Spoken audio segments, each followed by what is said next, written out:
हम लोग कन्फ्यूजन प्रश्न के अगले सीरीज में जिसमें हम लोग चर्चा करेंगे फिजिक्स से रिलेटेड, यानी ये साइंस का चैप्टर है जिसमें हम लोग चर्चा करेंगे उष्मा से रिलेटेड। तो इससे पहले कुछ चैप्टर हम लोगों ने देख लिया था। यह जो सीरीज चल रहा है सिर्फ कन्फ्यूजन प्रश्न, यानी वैसे प्रश्न जो एग्जाम में आपको ऑप्शन के साथ में अगर दे दिया जाए तो उस प्रश्न को पढ़ने के बाद काफ़ी कन्फ्यूजन होता है और मैक्सिमम जो होते हैं एस्पायरेंट वो गलत जवाब दे देते हैं। तो वैसे ही प्रश्नों को शामिल किया गया। यहाँ पे हम लोग टोटल बेसिक टू एडवांस नहीं करेंगे, सिर्फ कुछ प्रश्नों को, जैसे उसमें 20 से 25 प्रश्न होगा, उन सभी प्रश्नों पर ही चर्चा हम लोग करेंगे जो कन्फ्यूजन है। तो आइए उष्मा से हीट से रिलेटेड दूसरा टॉपिक जो फिजिक्स का है, देखते हैं क्या कह रहा है। प्रश्न कह रहा है कि किसी वस्तु का ताप किसका सूचक है।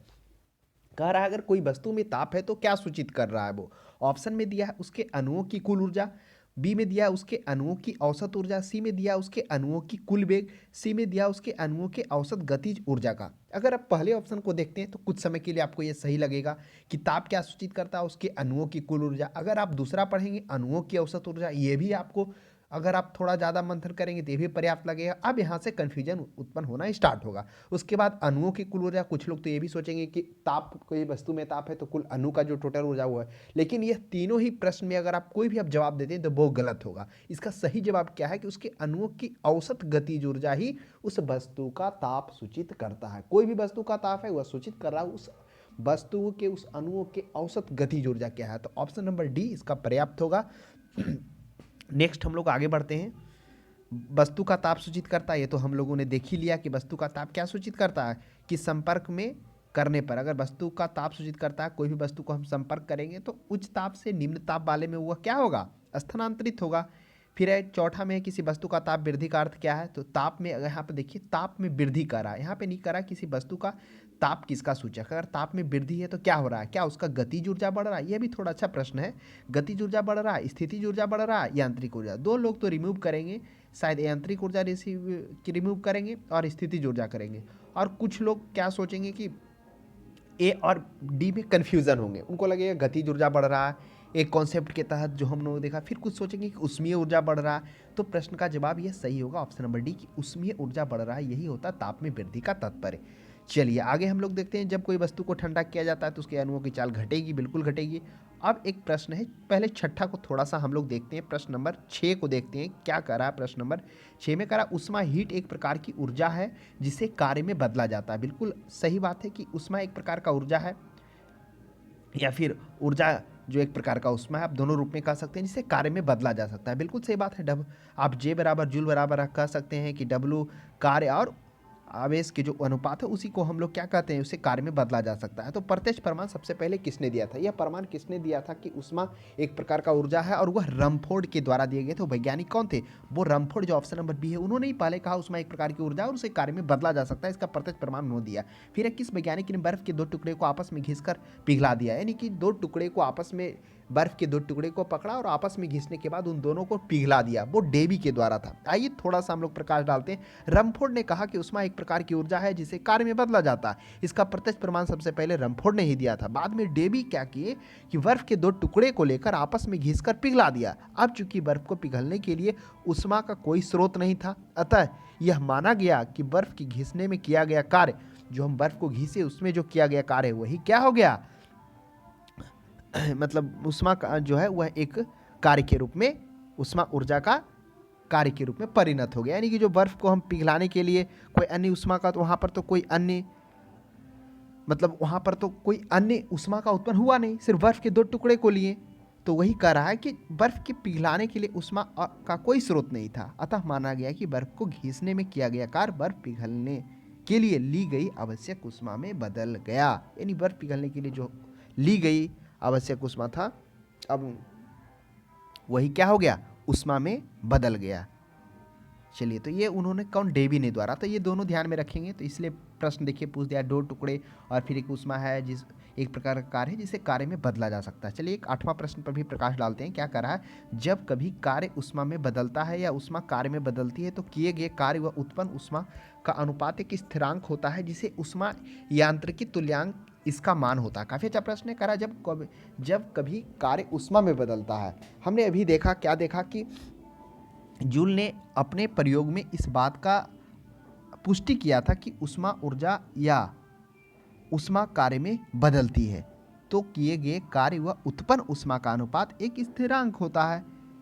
सिंपल सी बात है, उन्होंने ये बात कहा जिससे ऊष्मा यांत्रिकी तुल्यांक कहते हैं।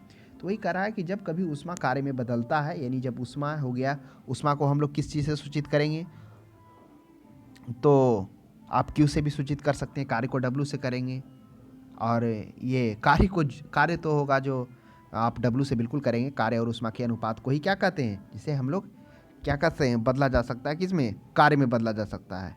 तो वही करा, ऊष्मा जब कभी कार्य ऊष्मा में बदला जाता है, यानी कार्य है जो ऊष्मा में बदला जाता है, तो वह क्या कहलाती है, ऊष्मा, या ऊष्मा कार्य में बदलती है, तो किए गए कार्य व उत्पन्न ऊष्मा का अनुपात एक स्थिरांक होता है, जिसे ऊष्मा यांत्रिकी तुल्यांक कहते हैं। इसका मान क्या होता है, देखिए इसका मान क्या होता है, या तो आप 4186 जूल किलो कैलोरी कह सकते हैं, या फिर अगर किलो कैलोरी को कैलोरी में चेंज करेंगे तो 4.186, क्योंकि 1 किलो कैलोरी बराबर 1000 कैलोरी होता है, तो 4.186 यह भी सही है।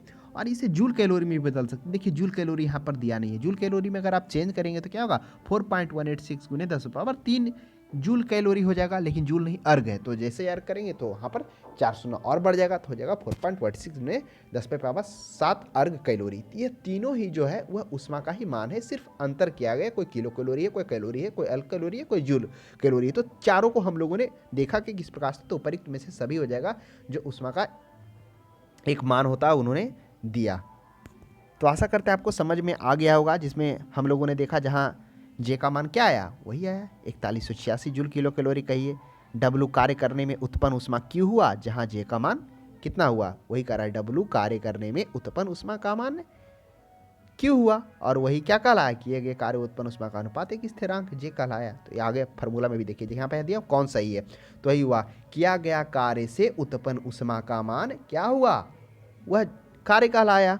तो वही W/Q इक्वल टू जे हम लोग कर सकते हैं, जो जूल की प्राप्ति हुई 4186 जूल, फिर 1 किलो कैलोरी, यही हो गया। तो ये आप ध्यान में रख सकते हैं कि किया गया कार्य के द्वारा जो उत्पन्न ऊष्मा होता है, तो बर्फ में भी यही प्रयोग हुआ था ना, कि बर्फ के लिए कोई तो आवश्यक ऊष्मा बाहर से था नहीं, वही जो किया गया कार्य वही उत्पन्न ऊष्मा में किया, जिससे वो पिघल गया। 12 में देखिए, शीतकाल में हैंडपंप का पानी गर्म होता है, क्योंकि यह भी अच्छा प्रश्न है, शीतकाल में हैंडपंप का पानी गर्म होता है, क्यों होता है गर्म, आप इस पर प्रकाश डालिए। क्योंकि पृथ्वी, सोचने की बात है, देखिए प्रश्न तो हल्का है, लेकिन जो थोड़ा नहीं पढ़े होंगे वो कंफ्यूज कर सकते हैं, है ना। क्योंकि देखिए दिया, शीतकाल में हमारा शरीर ठंडा होता है, अतः जल गर्म प्रतीत होता है। फिर सी में पढ़िएंगे तो पंपिंग क्रिया के घर्षण होता है, जिससे जल गर्म होता है, भीतर का जल बाहर निकलता, तो परिवेश से कुछ लोग तो डी मारेंगे, लेकिन इस प्रश्न का सही जवाब है, आपने पढ़ा है। ज्योग्राफी में भी हम लोगों ने चर्चा किया कि जैसे ही पृथ्वी के अंदर हम जाते हैं तो 32 मीटर की गहराई पे जाने पे 1 डिग्री सेंटीग्रेड तापमान में बढ़ता है। यह प्रक्रिया 100 किलोमीटर के पास में होता है, लेकिन अंतर यही होता है कि जो क्या है, जो वृद्धि दर है उसमें थोड़ा गिरावट देखने को मिलता है। यहाँ 32 मीटर पर जाने पर क्या हो रहा है, 1 डिग्री सेंटीग्रेड में बढ़ रहा है, जबकि 100 किलोमीटर तक आप जाएंगे तो प्रति किलोमीटर 12 डिग्री सेंटीग्रेड तापमान में वृद्धि देखने को मिलेगा। फिर आप 300 किलोमीटर में जाएंगे तो प्रति किलोमीटर पर 1 डिग्री सेंटीग्रेड देखने को मिलेगा। ये थोड़ा परिवर्तन आपको मिलता है, तो इसलिए पृथ्वी के भीतर का तापमान वायुमंडल के तापमान से अधिक होता है। उसी के कारण जब सर्दी में आप हैंडपंप का पानी पीते हैं तो गर्म महसूस होता है। चलिए, ऐसा ही तापमान का मात्रक, आशा करते हैं तापमान का मात्रक आप परिचित होंगे। सेल्सियस और फ़ारेनहाइट बिल्कुल नहीं मानना है, तो इसका सही जवाब क्या हो जाएगा, वह केल्विन हो जाएगा तापमान का। चलिए आगे देखिए, वो फ़ारेनहाइट ऊष्मा का है, ऊष्मा का देखिए आ गया ना, ऊष्मा का मात्रक नहीं है, क्या है, अब यहाँ पे ऊष्मा का मात्रक नहीं है पूछा है, कैलोरी है ही है, जूल है ही है, लेकिन डिग्री सेल्सियस यह ऊष्मा का मात्रक नहीं है। चलिए, ताप का ऐसा ही मात्रक केल्विन है, बिल्कुल आप केल्विन के साथ में जा सकते हैं ताप का। उसके बाद एक ऊपर में क्या था, तापमान था ना, तापमान में था केल्विन था। चलिए आगे बढ़िए, तापमान का ऐसा ही मात्रक, ऐसा ही सिस्टम है ना तापमान का, ये फ़ारेनहाइट भी है, लेकिन ऐसा ही मात्रक केल्विन ही है।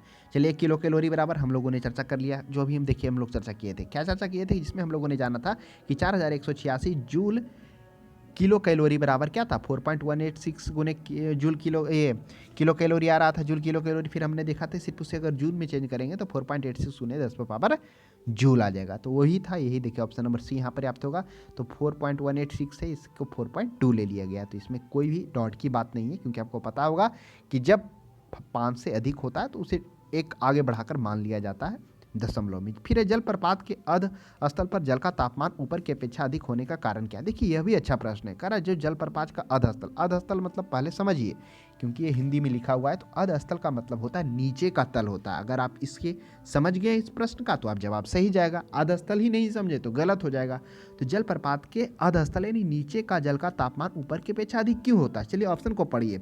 अध स्थल पर यानी नीचे के तल पर जल की स्थितिज ऊर्जा अधिक होती है। कुछ लोग तो यहाँ तक भी सोचेंगे, उन्हें लगेगा कि ऊंचाई से गिर रहा है, तो जैसे जैसे ऊंचाई से गिर रहा है तो उसमें स्थितिज ऊर्जा ज़्यादा होगी, क्योंकि स्थितिज ऊर्जा का तो वही होता है कि ऊंचाई पे वो डिपेंड करता है। जैसे जैसे ऊंचाई देंगे स्थितिज ऊर्जा बढ़ेगा, और जैसे ही वह जब उसे आप छोड़ेंगे तो वह जितना स्थितिज ऊर्जा ज़्यादा रहेगा वो उतना गतिज ऊर्जा में यह इफेक्टेड करेगा। तो कुछ लोग ये भी सोचेंगे। फिर कुछ लोग सोचेंगे अधर तल पर पृष्ठ ऊष्मा उपलब्ध कराता है। तो अधर तल पर पृष्ठ ऊष्मा उपलब्ध कराता है, यह हो गया। नीचे तल पर पृष्ठ ऊष्मा उपलब्ध कराता है, कुछ तो सोच भी सकते हैं। फिर एक गिर रहे जल की गतिज ऊर्जा ऊष्मा में बदल जाती है। जो जल प्रपात मान लेते हैं, यहाँ जल प्रपात, यहाँ से जो जल गिर रही है क्या वह गतिज ऊर्जा में बदल जाती है। तो चलिए हाँ, ये जो है यह पर्याप्त लग रहा है कि गिरे रहे जल जो है उसमें गतिज ऊर्जा है वह ऊष्मा में बदल जाती है। अब ऐसा क्यों हो रहा है, अभी हम लोगों ने पढ़ा था कि किया गया जो भी कार्य होता है वह ऊष्मा में परिणत हो जाता है। ये कौन कहा था, ये डेवी के द्वारा किया गया था, जिसके द्वारा हम लोग बर्फ के दो टुकड़े को पिघला रहे थे। वहाँ पर तो बर्फ को पिघलाने के लिए कोई बाहरी ऊष्मा का आवश्यकता नहीं था, तो यानी जो किया गया कार्य था वही ऊष्मा में परिणत हो गया, यानी W/Q बराबर, जिसे हम लोग जूल से जे से सूचित किए थे। तो ये पर्याप्त हमें लग रहा है। फिर डी में गिरता हुआ जल परिवेश से ऊष्मा का शोषण कर लेता। कुछ लोग डी भी मारेंगे क्योंकि प्रश्न ही ऐसा है, अगर कॉन्सेप्ट ना हो क्लियर तो इसका जवाब भी आप गलत देंगे, तो इसका सी होगा, ध्यान में रखना। चलिए आगे बढ़ते हैं हम लोग। प्रश्न नंबर, गर्मियों का तापमान ऊंट वाला आपको पता ही होगा। बर्फ़ का दाब बढ़ाने पर क्या होता है, अगर बर्फ़ पर हम दाब बढ़ाते हैं तो क्या घटेगा। जैसे ये प्रश्न आता है, याद करिए जब हम लोग स्केटिंग करते हैं बर्फीले जगह पर, तो वहाँ पर क्या होता है, क्यों नहीं पिघलता है, हम लोग उतने स्पीड से करते हैं, तो क्योंकि दाब बढ़ने पर उसका गलनांक जो होता है वह घट जाता है ना। आप देखेंगे जो बर्फ़ के टुकड़े को आपस में क्या करने पर, कस कर दबाने पर, एक दूसरे के संपर्क में आने पर भी क्या हो जाता है, गलनांक घट जाने के कारण एक दूसरे से चिपक भी जाता है। फिर गैस तापमापी द्रव तापमापी की तुलना में ज़्यादा संवेदी क्यों होता है, यह भी प्रश्न अच्छा है। कह रहा है गैस और द्रव तापमापी। देखिए क्या होता है कि गैस का द्रव की तुलना में गैस का जो क्या है प्रसार गुणांक है वो अधिक होता है। प्रसार गुणांक क्या हो गया, आप सोच लीजिए ना, गैस के अणु और द्रव के अणु, किसके अणु दूर दूर होंगे, द्रव के होंगे कि गैस के। स्वाभाविक सी बात है, गैस के अणु होंगे किसके अपेक्षा, द्रव के अपेक्षा। और अगर ठोस ले लीजिए तो वो सबसे नज़दीक में होंगे। तो गैस की तुलना में तो द्रव की तुलना में तो गैस के अणु ऐसे भी दूर दूर है, लेकिन अगर हम दोनों में ताप देंगे तो प्रसार गुणांक किसका अधिक होगा, स्वाभाविक सी बात है गैस का होगा, तो प्रसार गुणांक इसका अधिक होता है। अगर क्षेत्रीय प्रसार में क्या होता है, किसी वस्तु को ताप में वृद्धि करने पर उसके क्षेत्रफल में होने वाली वृद्धि को ही तो क्षेत्रीय प्रसार कहते हैं। अब अणु को ही देख लेते हैं ना, अगर आप कॉमन सेंस से भी सोचेंगे, अगर आप 9th-10th वाला भी अगर थोड़ा सा सोचेंगे किस प्रकार से क्या होता है, वायुमंडलीय दाब का क्या इफेक्ट होता है, किस तरह से कम ऊंचाई पर जाने पर कम ताप में भी उबलने लगता है, तो यही सब कारण होता है। उसका क्या होता है, अणुओं के बीच का जो अंतर होता है, दूर कम अधिक, वही तो डिपेंड करता है ना, चाहे वो तापमान बढ़ाएं तब या ऊंचाई पे जाएं तब।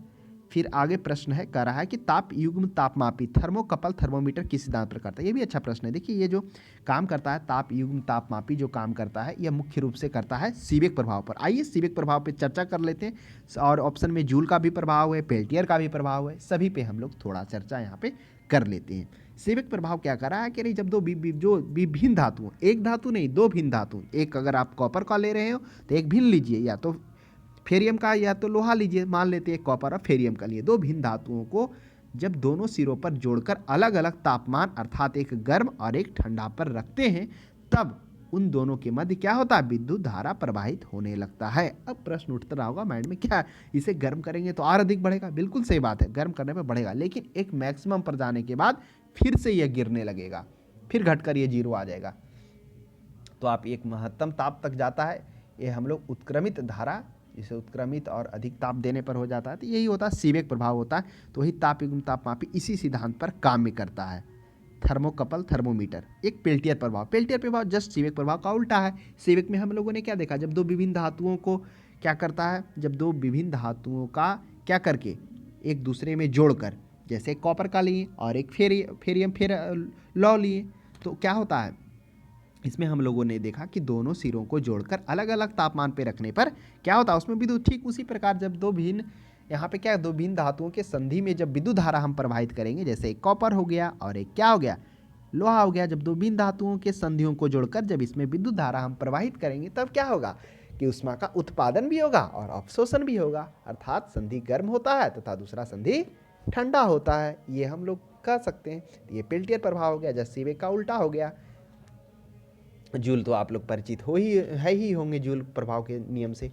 चलिए आगे हम लोग देखते हैं, एक थॉमसन प्रभाव भी आएगा, देखिए ना आ जाएगा शायद। तो अत्यधिक ऊंचे ताप की माप किसके द्वारा की जाती है, तो पूर्ण विकिरण तापमापी, यही होता है पूर्ण विकिरण तापमापी के द्वारा हम लोग क्या करते हैं, अत्यधिक ऊंचे ताप के माप करते हैं, जैसे सूर्य के प्रकाश के ताप की माप करना। तो वहाँ पे कौन काम करेगा, यही काम करेगा, पूर्ण विकिरण तापमापी काम करेगा। ये मुख्य रूप से आप इस पर मतलब सोच लीजिए कि यह तापमान की सहायता से अत्यधिक ऊंचे एवं दूर स्थित वस्तुओं जैसे सूर्य के तापों को मापा जाता है, तो उसके लिए यही पूर्ण विकिरण तापमापी होता है। ऐसा नहीं कि आप तापयुग्म तापमापी मांग लीजिए। तो पूर्ण विकिरण उत्तर तापमापी मतलब ये कहिए कि 800 डिग्री सेंटीग्रेड से कम ताप की वस्तुएं उसमें विकिरण उत्सर्जित नहीं करती है, यानी विकिरण पर जो उससे ऊपर का तापमान है उसी को हम लोग इसके द्वारा माप सकते हैं। आ ही गया प्रश्न 23 में कि देखिए पूर्ण विकिरण तापमापी किस सिद्धांत पर कार्य करता है। अब देखिए एक प्रश्न ऊपर में क्या था, ऊपर में एक प्रश्न हम लोगों ने देखा कि ताप युग्म तापमापी, जिसमें सीबेक प्रभाव हम लोगों ने देखा, ये पूर्ण विकिरण तापमापी है। तो पूर्ण विकिरण तापमापी के बारे में हमने दो चीज़ों पर प्रकाश डाला कि ये दूर की वस्तुओं को उष्मा मतलब उससे क्या क्या था, तापमान का पता किया जाता है, मुख्य रूप से जिसका 800 डिग्री सेंटीग्रेड से ऊपर होता है। क्यों, क्योंकि 800 डिग्री सेंटीग्रेड से जो ऊपर आता है वही क्या करता है, विकिरण को उत्सर्जित कर पाता है, कम वाले नहीं करता है, तो वही करता। अब यह किस सिद्धांत पर काम करता है, पूर्ण विकिरण तापमापी करता है। चूंकि आपको ये पता होना चाहिए, मतलब ये जो स्टीफन के नियम पर यह काम करता है। स्टीफन का नियम क्या होता है कि जो आज किसी वस्तु का पृष्ठ द्वारा उत्सर्जित ऊष्मा का मान आप ई बराबर कह सकते हैं, क्या होता है, परम शून्य ताप के डायरेक्टली प्रोपोर्शनल टू परम शून्य ताप के यानी टी पे पावर 4 का समानुपाती होता है। आप E equal to rho T पर पावर 4 कह सकते हैं। तो इस प्रकार से होता है। स्टीफन का नियम ये है, जो स्टीफन नियम उन्होंने 1889 ईस्वी में दिया था। सीबेक कब दिए थे, वो 1821 ईस्वी में दिए थे वो नियम। तो दोनों को ध्यान में रखना है। तो ये स्टीफन का नियम हो जाएगा, जिसमें उन्होंने बताया कि किसी भी पृष्ठ द्वारा उत्सर्जित जो ऊष्मा होता है, ऊष्मा को उन्होंने ई से सूचित किया। उसके बाद उन्होंने बताया कि जो ऊष्मा का मान होता है, किसी भी पृष्ठ द्वारा उत्सर्जित ऊष्मा का मान परम शून्य ताप। परम शून्य ताप क्या होता है, देखिए परम शून्य ताप आप आशा करते हैं उससे आप परिचित होंगे। परम शून्य ताप होता है वह न्यूनतम संभव ताप जिससे कोई नीचे ताप संभव नहीं है। अब परम शून्य ताप कितना होता है, -273 डिग्री सेंटीग्रेड, ये हम लोगों ने पहले भी पढ़ा था। तो वही होता है कि परम शून्य ताप के चतुर्थ घात के समानुपाती होता है। तो परम शून्य ताप को टी उन्होंने कहा, तो टी पर पावर 4 उन्होंने कहा। यहाँ पर आपको एक क्या लगा, स्थिरांक लगा जो रो के नाम से लगाया, तो E equal to rho T पे पावर 4। काफ़ी अच्छा प्रश्न है। तो स्टीफन पढ़ लिए। सीबेक और पेल्टियर हम लोगों ने पहले ही जान लिया कि सीबेक में क्या था, जब दो विभिन्न धातुओं के संधियों को एक गर्म और एक ठंडे पदार्थों में रखा जाता है तो उससे विद्युत धारा प्रवाह होने लगता है। पेल्टियर ठीक उसका अपोजिट था कि जब दो विभिन्न धातुओं के संधियों में जब विद्युत धारा प्रवाहित करते तो एक संधि गर्म और दूसरा संधि ठंडा होता है। ये हम लोगों ने देख लिया। चलिए अब हम लोग आगे बढ़ते हैं। फिर करा दूर और दूर की वस्तुओं जैसे सूर्य आदि का तापमान, तो बिल्कुल पूर्ण विकिरण उत्तरमापी होगा। क्यों होगा, क्योंकि हमने देखा कि जो 800 डिग्री सेंटीग्रेड से अधिक होते हैं वही विकिरण उत्पन्न कर पाते हैं। तो पूर्ण विकिरण तापमापी उसी के सिद्धांत यानी स्टीफन के नियम के आधार पर कार्य करता है और उसी से दूर एवं सूर्य की वस्तुओं सूर्य के ताप को मापा जाता है। चलिए आ जाइए, ठंडे देशों में पारा के स्थान पर अल्कोहल के तापमापी द्रव का प्रयोग वरीयता दी जाती है, क्योंकि अल्कोहल का द्रवनांक निम्नतर होता है। यह भी सही है। अल्कोहल बेहतर ऊष्मा का संचालन करते हैं, ये भी अच्छा प्रश्न है। कारण ठंडे देशों में पारा के स्थान पर अल्कोहल के तापमापी द्रव के रूप में वरीयता क्यों दी जाती है, क्यों दिया जाता है? ऑप्शन डी को पढ़िए पहले। अल्कोहल विश्व का उत्पादन में पारा से अधिक है, ये तो कुछ पर्याप्त नहीं लग रहा। अल्कोहल पारा से अधिक सस्ता, ये भी कुछ पर्याप्त नहीं लग रहा। अल्कोहल ऊष्मा का बेहतर संचालक होता, यहाँ पर थोड़ा कन्फ्यूजन होगा कि या तो फिर अल्कोहल का जो द्रवांक होगा वह निम्नतर होता है, तो यही हो जाएगा 25 का जो होता है। देखिए द्रवांक होता है वह ताप जिस पर कोई ठोस द्रव में परिणत हो जाता है, तो वही द्रवनांक जो होता है, कोई ठोस जो होता है वह द्रव में परिणत हो जाता है, तो वही जो उसका स्तर होता है ना वो निम्नतर होता है, वो जल्दी जमता नहीं है। क्लियर। चलिए आगे हम लोग देखते हैं पायरोमीटर में कितना तापमान नापा जा सकता है, तो बिल्कुल पायरोमीटर वही पूर्ण विकिरण तापमापी 800 डिग्री सेंटीग्रेड से ऊपर। कारण क्या होता है, 800 डिग्री सेंटीग्रेड से नीचे ताप पर तापमापी जो मतलब उसके नीचे ताप पर कारण ये होता है कि वस्तुएं उष्मीय विकिरण उत्सर्जित नहीं कर पाती है। थर्मोकपल ताप युग्मक द्वारा बनाया जाता है। आप देखिए ताप युग्मक किस तरह से हम लोग बना रहे थे। जो ताप का युग्मक था, दो क्या कर रहे थे, दो अधातु को ले रहे थे। अधातु तो नहीं था ना, हम लोग अगर कॉपर है एक में देख रहे थे और एक में हम लोग क्या ले रहे थे, फेरियम ले रहे थे, तो दो तो अधातु नहीं धातु कह सकते हैं। दो सदृश, क्या एक ही प्रकार के धातु था, कॉपर कॉपर नहीं, वो भी अलग अलग था, तो हम लोग कह सकते हैं अदृश्य धातु दो ले रहे थे जो एक समान नहीं था। सूर्य का ताप मापा जाता है, काफ़ी अच्छा प्रश्न है। अब देख लीजिए पायरोमीटर ताप मापी, बिल्कुल आप पायरोमीटर इसमें आप मारेंगे, सूर्य का ताप मापा जाता है पायरोमीटर ताप मापी से। तो आ गया ना 2-3 तरह के प्रश्न। पूर्ण विकिरण ताप मापी किस सिद्धांत पर काम करता है, वही पायरोमीटर होता है, उससे सूर्य का प्रकाश मापा जाता है। किसे पायरोमीटर कहा जाता है, वही विकिरण। अब देखिए ये भी आगे एक पायरोमीटर है। अब देखिए प्रश्न तो हम लोग देखें कि पूर्ण विकिरण ताप मापी के द्वारा मापा जाता है। अब वह उसमें किसमें जो पायरोमीटर होता है वह कहा किसको जाता है, तो वही विकिरण ताप मापी से पूर्ण विकिरण। चलिए ये तो आपको पता ही होगा कि फ़ारेनहाइट को कैसे हम लोग बदलते हैं, फ़ारेनहाइट को उष्मा में जो हम लोग चेंज करते हैं, तो आपको पता ही होगा। तो फ़ारेनहाइट में क्या होता है, जल का जो हिमांक, देखिए इसमें जल का हिमांक और क्वथनांक दो बिंदु होता है, चाहे वो सेल्सियस में लीजिए, सेल्सियस में 0 डिग्री पर हिमांक और 100 डिग्री सेंटीग्रेड पर उबलना, तो वही हो जाता है सी। इसके बीच का अंतर कितना है, 100 है, तो सी बटे यहाँ पे 100 ले लेते हैं और यहाँ पर F - 32। अब 32 में अब अगर आप फ़ारेनहाइट में जाएंगे तो क्या होगा, 32 से लेकर 212 डिग्री तक, तो F - 32 कर देते हैं और 32 और 212 का अंतर कितना होता है, 180 होता है। तो 20 बचे, यहाँ पर 5 हो गया और यहाँ पर 20 नमाठी, इसलिए अब ये से F - 32, इसे F - 32 और C/5, यानी फ़ारेनहाइट को सेल्सियस में चेंज करने में ये अंतर आता है। अंतर कुछ नहीं है, फार्मूला भी कहाँ से क्रिएट हुआ, वो अंतर 32 से फ़ारेनहाइट में स्टार्ट होता था, 32 यहाँ लिया गया और उसके बीच का अंतर 180 था और 180 था और वहाँ सेल्सियस में 100 था, तो वहीं से फार्मूला क्रिएट हुआ है F - 32 = 9। चलिए आगे बढ़ते हैं। क्वथनांक, जल का क्वथनांक, बिल्कुल सही बात है। बॉइलिंग पॉइंट और हिम फ्रीजिंग पॉइंट, ये तो पता ही होगा। चलिए आगे हम लोग देख लेते हैं ताप के सेल्सियस पैमाने पर परम शून्य ताप। ये तो परम शून्य ताप हम लोगों ने भी चर्चा किया था, वह न्यूनतम ताप जिससे नीचे कोई ताप संभव नहीं है, जहाँ पर अणुओं की गति स्थिर हो जाती है, शून्य हो जाती है, वहाँ पर उसके बाद नीचे नहीं होता। क्वांटम यांत्रिकी की परिभाषा में से परम शून्य ताप कहते हैं, वह -273 डिग्री सेंटीग्रेड था। चलिए केल्विन पर मानव का ताप, अगर केल्विन से आप बदलेंगे किसमें, जो फ़ारेनहाइट होता है तो मनुष्य का फ़ारेनहाइट 97.8% होता है ना मनुष्य का तापमान। अगर आप फ़ारेनहाइट को केल्विन में बदलेंगे, अब चूंकि केल्विन में बदलने के लिए क्या है, कुछ नहीं है, सिंपल है। केल्विन में आप देखेंगे तो क्या होता है, वहाँ 0 से लेकर 273 डिग्री होता है ना, तो आप यहाँ पर कर दीजिए ना, टेम्परेचर = TC + 273.5 RD, बिल्कुल आप आ जाएगा 210 आ जाएगा।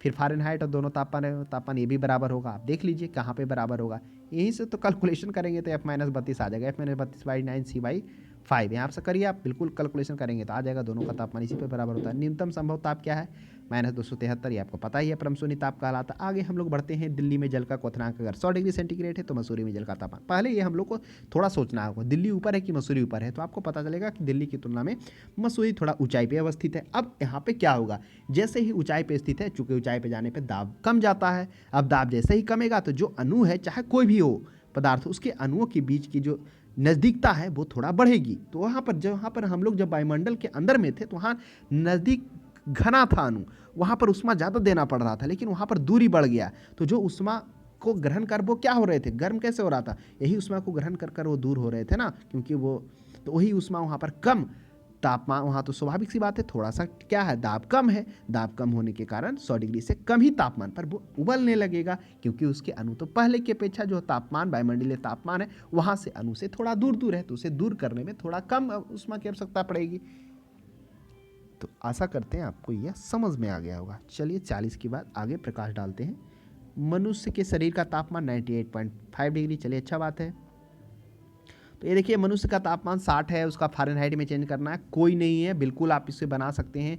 फ़ारेनहाइट में दिया हुआ है ना, F - 32 से आप भी जा सकते हैं, /9 CY कितना हो गया, 5 हो गया। तो तापमान यहाँ पर तापमान सेंटीग्रेड में दिया हुआ है, तो बिल्कुल 60 यहाँ पे ले लीजिए, फ़ारेनहाइट में जाएगा तो क्या हो जाएगा, 12 × 5 = 60, 12 हो जाएगा, बर्नम टोटल से 108 हो गया, प्लस 32 ले लीजिए तो 140, तो ऐसे ही आ गया है।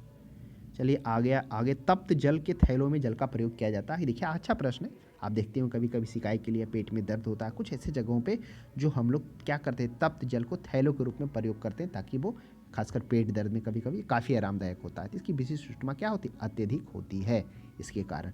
चलिए ये तो था प्रश्न, और हम लोग देख लेते हैं कुछ इंपॉर्टेंट प्रश्न। चलिए एक हम लोग 47 पे प्रकाश डालते हैं। कह रहा है जब बर्फ को 0 डिग्री सेंटीग्रेड से 10 डिग्री सेंटीग्रेड तक गर्म किया था तो जल का आयतन क्या होता। पहले हम लोग समझिए 0 डिग्री सेंटीग्रेड से 10 डिग्री, आपको पता होगा कि जैसे ही जब हम लोग जल को क्या करते हैं, ठंडा करते हैं, पहले हम लोग ले लेते हैं जल को, जैसे जल को ठंडा करेंगे, मान लेते हैं टेम्परेचर 10 डिग्री था, तो 10 डिग्री जैसे ही ठंडा करेंगे तो इसके जो अणु होगा वो धीरे धीरे नज़दीक आना स्टार्ट होगा। यानी जो अणुओं की दूरी होगी दूर दूर, जब ये बर्फ़ बनेगा द्रव से, तब क्या हो जाएगा, इसके अणु नज़दीक आ जाएंगे, और वह प्रक्रिया 4 डिग्री सेंटीग्रेड तक ही चलेगा, यानी 3 पॉइंट समथिंग है ना, वो लगभग 4 है। तो उसके बाद क्या अणु हो जाएंगे, अब उसके बाद अणु बर्फ़ का रूप धारण कर लेंगे द्रव से। अब जब बर्फ़ का रूप धारण करेंगे तो उनके बीच में एक क्या होता है, ज्यामितीय आकृति हो जाता है।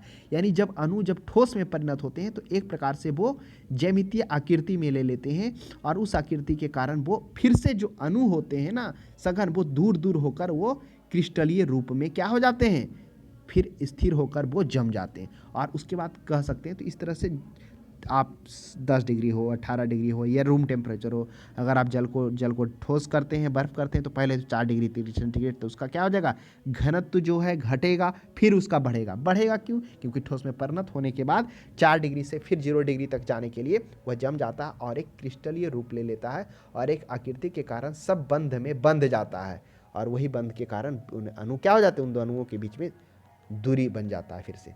यही होता है। तो यहाँ पर 0 से 10 है, आप 0 से करेंगे तो पहले क्या होगा, 0 तक पहुँचा, कब पहुँचा, तो 0 में क्या होगा, पहले जो अणु थे कौन, दूर दूर थे, अब ये अणु टूटना स्टार्ट होंगे 4 डिग्री पर, टूटेंगे तो फिर से क्या होंगे, यानी कि जो दूर दूर थे अब फिर से नज़दीक आएंगे। तो पहले क्या होगा, जब आयतन जो डेंसिटी घटेगा तो आयतन भी पहले कम होगा, तो बिल्कुल होगा, ऑप्शन नंबर 4 में जाए, पहले कम होगा, फिर 4 डिग्री सेंटीग्रेड के बाद जाएंगे तो क्या हो जाएगा, 4 डिग्री सेंटीग्रेड पर तो पहले कम हुआ, उसके बाद फिर से दूर दूर होना स्टार्ट हो गया, तो बढ़ेगा। ऑप्शन नंबर 47 के साथ डी पे बिल्कुल आप जा सकते हैं। चलिए 48 में भी आज 48 में वही करा, अब 10 से 0 पर आ रहा है, तो 10 से 0 पर आ रहा है तो 10 डिग्री सेंटीग्रेड पर क्या था, दूर दूर अणु था, पहले ये ठोस बनने के लिए क्या हुआ, 4 डिग्री सेंटीग्रेड तक सभी अणु पास पास में आ गए और बर्फ जम गया। जैसे ही बर्फ जमा फिर से वह अपना एक क्या किया, क्रिस्टलीय ज्यामितीय आकृति में आ गया, सभी अणु एक दूसरे के बंध गए, इस बंध में आ गए, जिसके कारण वो स्थान छेका, फिर से अणुओं के बीच की दूरी बढ़ गई। तो पहले क्या होगा, यहाँ पर अब यहाँ पर घनत्व है या आयतन कुछ भी है, घनत्व भी घटेगा, तो घनत्व घटेगा तो आयतन भी तो घटेगा ना, क्योंकि घनत्व जैसे जैसे अणु नज़दीक आएगा तो आयतन पर भी तो प्रभाव पड़ेगा ना। तो देखिए 10 डिग्री सेंटीग्रेड पर तो क्या होगा, आयतन लगातार घटेगा, बिल्कुल नहीं। जल का घनत्व तो लगातार बढ़ेगा, बिल्कुल नहीं। अच्छा ये भी करा है ना, जल का आयतन लगातार घटेगा, जल का घनत्व लगातार बढ़ेगा, और 4 डिग्री सेंटीग्रेड पर अधिकतम होगा, 4 डिग्री सेंटीग्रेड पर न्यूनतम होगा। हाँ ये भी सही बात है। देखिए 48 में थोड़ा सा प्रश्न को डालिए, यहाँ आयतन है और यहाँ पर ये क्या है, 4 डिग्री सेंटीग्रेड पर यहाँ एक घनत्व है, तो घनत्व में क्या होगा, हम लोग घनत्व पे प्रकाश डालते हैं, जल का आयतन 4 डिग्री सेंटीग्रेड तक तो कम होगा फिर बढ़ेगा। तो देखिए इस सभी को प्रश्न के बाद ऑप्शन नंबर ए पर्याप्त निकल रहा है। यहाँ पे कर रहा है घनत्व बढ़ेगा और 4 डिग्री सेंटीग्रेड पर अधिकतम होगा, ठीक है अधिकतम तो होगा, लेकिन फिर तो वो घट जाता है ना 4 डिग्री सेंटीग्रेड के बाद जाने पर। क्यों, क्योंकि वह जो उसके अणु होते हैं एक दूसरे के ज्यामितीय आकृति में बंध जाते हैं एक आकृति में, और उस आकृति के कारण वो स्थान को छेक लेते हैं ठोस के रूप में। तो हमें तो इन सभी प्रश्नों का निचोड़ तो यही निकल रहा है ना कि 4 डिग्री सेंटीग्रेड पर आयतन क्या होगा, जल का आयतन 4 डिग्री सेंटीग्रेड तक तो कम होगा, लेकिन फिर बढ़ेगा क्योंकि उसका डेंसिटी ही कम हो रहा है 4 डिग्री सेंटीग्रेड पर। लेकिन जैसे ही 4 से फिर 0 पर जा रहे हैं तो वह एक बंध में बन रहा है, किसके अणु, वह ठोस के अणु, और उस बंध में बंधने के कारण वह उसका डेंसिटी दूर हो रहा है। तो ये है, देखिए कितना क्लोज ऑप्शन है। यहाँ पे अगर ध्यान से नहीं पढ़ेंगे तो कुछ लोग बी मार के भी खुश रहेंगे, सी मार के भी खुश रहेंगे, और जब तक खुश रहेंगे जब तक आयोग के द्वारा आंसर की ना जारी किया जाता है। 49 में देखिए साइकिल के ट्यूब में अधिकांशतः गर्मियों में क्यों फट जाते हैं, गर्मी के कारण ट्यूब फट जाते हैं, गर्मी के कारण रबड़। देखिए जहाँ तक हमने इसका देखा कि साइकिल के ट्यूब गर्मी में क्या होते हैं, चूँकि गर्म तो है ही है, जब हम लोग हवा देते हैं तो उसका प्रसार और अधिक होता है, जिस प्रसार के अनुसार उस गैस का प्रसार होता है उसके अनुसार जो रबड़ के ट्यूब होते हैं ना वो प्रसार नहीं कर पाते गर्मी में, और वही इन दोनों के अनबैलेंस के कारण वो फट जाता है। तो ये मेरे अनुसार तो क्या रबड़ कड़ा हो जाता है और हवा को जगह देने के लिए फैलता नहीं? हाँ, गर्मी के कारण जिस तुलना में हवा का प्रसार होता है वो टायर नहीं कर पाता है, यही कॉम्बिनेशन होता है। एक बार आप हमें सजेस्ट करें क्या इसका पर्याप्त आंसर होना चाहिए। 50 में देखिए, शीशे की छड़ को जब भाप में रखी जाती है तो इसकी लंबाई बढ़ जाती है, परंतु इसकी चौड़ाई क्या होता है? अप्रभावित रहती है, घटती है, बढ़ती है, अव्यवस्थित रहती है। तो शीशे की छड़ को जब भाप में रखा जाता है, मान लेते हैं ये शीशा का छड़ है, जब हम इसको भाप में रखेंगे तो इसकी लंबाई क्या हो जाएगी? बिल्कुल है, बढ़ जाएगी। लेकिन चौड़ाई पर क्या इफेक्ट पड़ेगा? तो लंबाई बढ़ रहा है तो स्वाभाविक सी बात है चौड़ाई घटेगा ही। अब तो वो ऐसा तो है नहीं ना कि मतलब आप क्षेत्रफल में परिवर्तन नहीं कर रहे हैं, तो क्या होगा? या तो लंबाई बढ़ाइए या तो चौड़ाई बढ़ाइए। अगर आप थोड़ा सा क्या सोचेंगे तो अगर उस मैथमेटिकल में जाएंगे तो घट जाएंगे, कुछ लोग मार देंगे और वहीं पर गलत जवाब हो जाएगा। लंबाई बढ़ेगी परंतु क्या हो जाएगा? चौड़ाई में कोई भी परिवर्तन नहीं आएगा। तो ये था प्रश्न कुछ रिलेटेड जो उष्मा से रिलेटेड था। आज के लिए इतना ही। अब हम लोग किसी अगले टॉपिक के साथ मिलेंगे जिसमें हम लोग सिर्फ कन्फ्यूजन प्रश्नों पे ही चर्चा करते रहेंगे।